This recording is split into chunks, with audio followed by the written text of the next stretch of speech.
جو مسلم کلچر ہے اس میں کوئی بچہ پیدا ہوتا ہے تو اسے اسی طرح کے عقیدے بتائے جاتے ہیں کہ یہ تو اس کی پرورش اسی طرح ہونی چاہیے. لیکن اگر غیر مسلم میں بچہ پیدا ہوتا ہے تو اسے انہیں کے مذہب کا بتایا جاتا ہے جو اس میں مطلب اس بچے کی غلطی ہوتی ہے. ہاں ماشاء اللہ، بہت اچھا سوال کیا. اس کے سلسلے میں یہ سمجھا جائے، اللہ کے رسول صلی اللہ علیہ وسلم نے فرمایا کل مولود، ہر پیدا ہونے والا بچہ جب پیدا ہوتا ہے تو وہ فطرت اسلام پر پیدا ہوتا ہے. فطرت اسلام پر پیدا ہونے کا مطلب یہ کہ اس کے اندر اچھائیوں کو ایکسپٹ کرنے اور اچھائیوں کو قبول کرنے اور اسلامی احکامات کو قبول کرنے کی صلاحیت ہوتی ہے. لیکن پھر جب وہ پیدا ہوتا ہے تو اس کے ماں باپ اس کو یہودی بنا دیتے ہیں، کافر بنا دیتے ہیں، مشرک بنا دیتے ہیں، مجوسی بنا دیتے ہیں. تو اس میں بچے کی کیا غلطی ہے؟ عام طور پہ یہ خیال کیا جاتا ہے.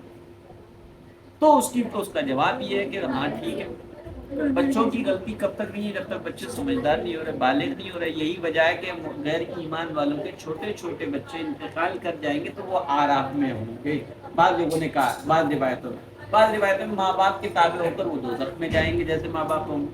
لیکن بڑے ہو جانے کے بعد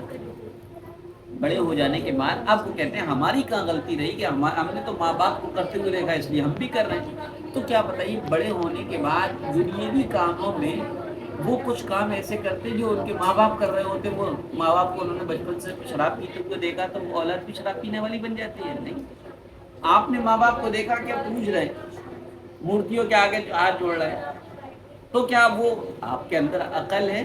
آپ سمجھ سکتے ہیں، لیکن آپ نے ضمیر کی آواز کو سنا نہیں. یہی وجہ مسئلہ یہ ہے کہ کوئی بندہ جنگل میں رہتا، اس تک دین پہنچانے والا کوئی نہیں پہنچا، نہ نبی پہنچا، نہ قرآن پہنچا، نہ کوئی دین کی دعوت دینے والا کوئی نہیں پہنچا.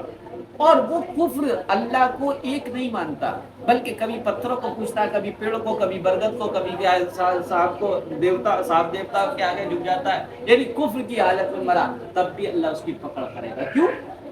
کیونکہ اللہ نے اپنی اس سارے انسان کو بنا کر اور اس کو عقل دے کر یہ بتایا تھا کہ تو اپنی عقل سے سمجھنا چاہتا تو سمجھ سکتا تھا کہ یہ سانپ تیرے دودھ کا محتاج ہے، یہ پتھر تو اٹھا کے وہاں پھینک دے یہ تیرا محتاج ہے، یہ پیڑ اکھاڑ دے اور اکھاڑ کے پھینک دے، سکھا دے، اس پہ کاٹ دے، یہ سب محتاج ہے. یہ معبود نہیں ہو سکتے. معبود تو کوئی ایک ایسی پاور ہے جس نے مجھے بنایا، لہذا وہ اپنی اس نے عقل استعمال نہیں کی، اس لیے وہ دوزخ میں جائے گا. سمجھ میں آ گیا؟ اسی طریقے سے جو بچے یہ کہتے ہیں کہ ہم نے تو ماں باپ بنا دیا، تو کیا ماں باپ کے وہ اتنے فرما بردار ہوتے ہیں کہ بڑے ہونے کے بعد اگر ماں باپ یہ کہیں تو یہ غلط کرتے ہیں؟ تو دین کے معاملے میں کیوں یہ مطلب کہ عذر پیش کریے گا.